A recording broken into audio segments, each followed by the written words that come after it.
Before the 18th century, Halkyn Mountain and the surrounding area was just made up of small farming communities and isolated hamlets. However, the expansion of lead mining and quarrying in the 18th and 19th centuries dramatically changed the area. The villages such as Rhys-y-Cai, Rhos-Esmor, Moel y Crio and Halkyn grew as the miners from Derbyshire and elsewhere moved into the area, hoping to find better fortune and seeking opportunities that the rich lead veins had to offer. Now, in the 21st century, children play happily in the park at Halkyn, and yet, below the ground underneath them are miles of tunnels and caverns. The legacy of centuries of lead mining not visible to those on the surface.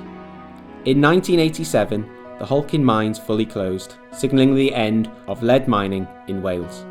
Since then, people have been enjoying the grassy common of Halkyn Mountain, walking, riding and playing together. Perhaps they might pause to replenish their energy by enjoying a picnic together, surrounded by a stunning landscape with breathtaking views over the Dee estuary. In the 19th century, however, miners would be refueling their bodies for very different reasons. For a young boy working at the surface, the break would be from a long day of pounding rocks, washing lead ore, or working the jig rather than playing outside in the fresh air with his brothers and sisters. Boys worked in lead mining from quite a young age. They were employed in many of the same surface tasks as women and girls, but many soon found themselves working below ground, operating winding machines or ventilation doors.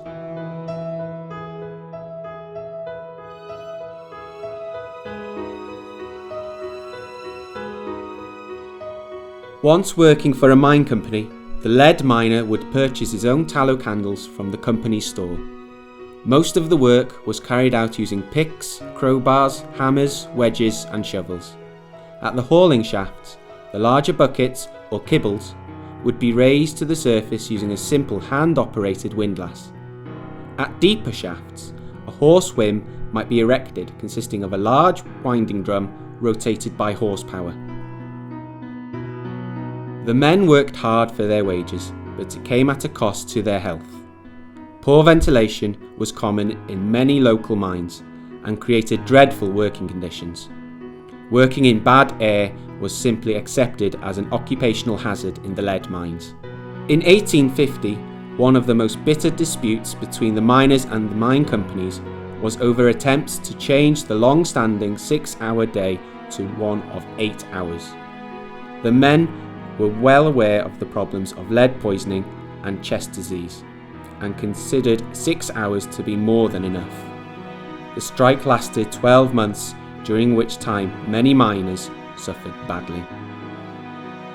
In 1862, the government sent inspectors from the Kinnaird Commission to investigate the health and working conditions of the men and boys employed in the lead mines, and to make recommendations on the health and safety of mines that were not covered by the existing legislation. Most of those interviewed stated that they were well treated and the conditions were good. They also stated that children were not sent to work underground until the age of about 15.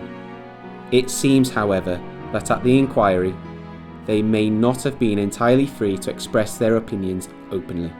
Details available elsewhere give the impression that many boys worked underground from the age of 9 or 10, and the condition of some miners' houses were worse than stated. Richard Hughes of Millward Lead Mine was 10 years old when he was interviewed.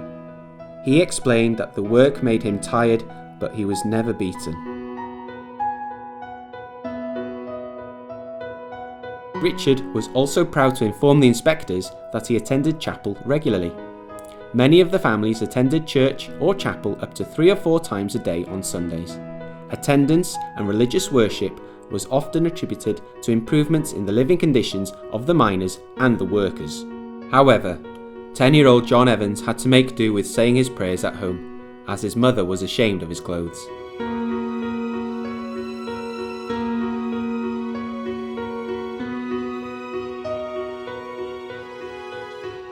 The Reverend Owen Owens, originally a schoolmaster from Dolgellau, was ordained as the minister of Rhys-y-Cai Chapel in 1821. For many boys and young men who were already working in the mines, Sunday school was the only place for them to learn to read and write. Many mining families living on the mountain were indeed very poor. Some of the miners who could afford it would take wasteland and build their own homes, which gave them an independence that was much prized. The fortunes of the community were tied to the prosperity of the mines, and so when lead prices slumped or mines flooded, there was great hardship. Most families supplemented their mining income by growing vegetables and keeping pigs and chickens. This was sometimes the difference between starvation and survival during a hard winter. In spite of these hardships, the miners were often renowned for their resolutely optimistic outlook on life.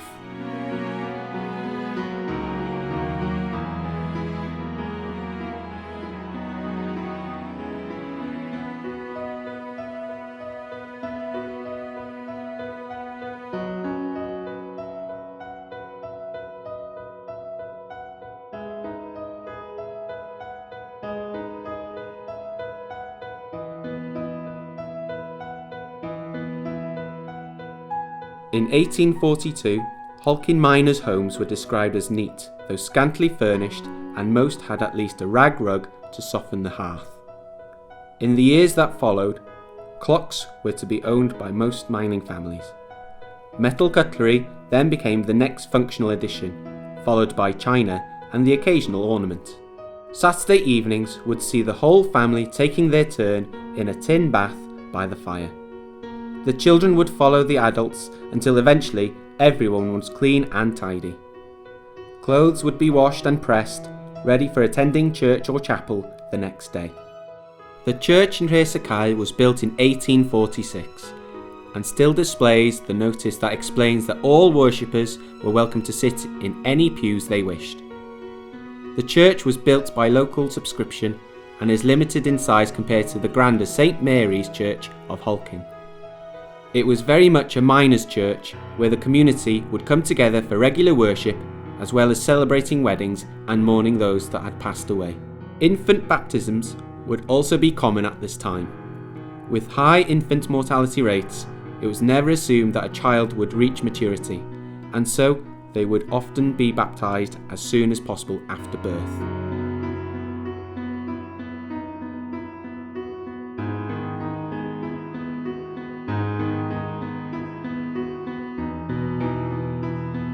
In comparison, St. Mary's Church in Halkyn is the largest of the Halkyn Mountain churches. Made of local sandstone, it was given as a gift to the parish by Hugh Lupus Grosvenor, the 1st Duke of Westminster, in 1878. The Grosvenor family first began to acquire the mineral rights to the mines of Halkyn Mountain from 1601, and by 1634 it had gained sole rights. They issued leases to groups of miners and mining companies, and given the rich natural resources that lay below the ground, the family became very wealthy over the following centuries.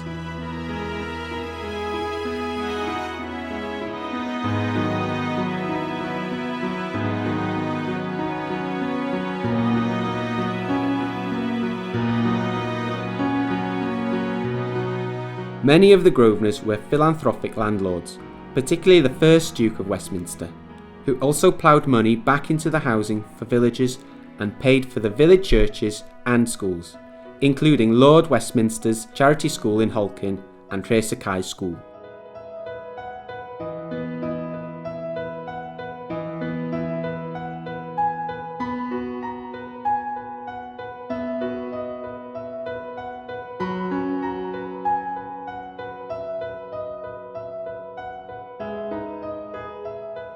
The bells of St. Mary's have been heard throughout the community for over 130 years now, and sadly have often marked the passing of another member of the mining community. If you were a lead miner at Halkyn Mountain before 1900, you were likely to have died 15 or 20 years earlier than the average non-miner. This was due to a combination of silicosis and lead poisoning. It is commonly known that old miners were characterised by their bad lungs and shortness of breath. As well as lung problems, many men also suffered from lead poisoning, which was known by miners as belan. Symptoms included constipation, vomiting, weight loss, muscle weakness, headaches, and blue gum, which was a distinctive thin black line over the gums.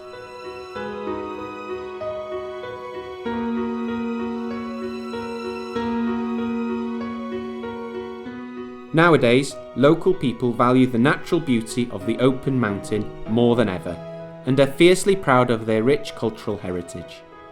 Next time you're out walking or riding on the common, take time to reflect on those who have trod these paths before you, walking to work in the mines, thus creating the network of footpaths that still crisscross Halkyn Mountain today.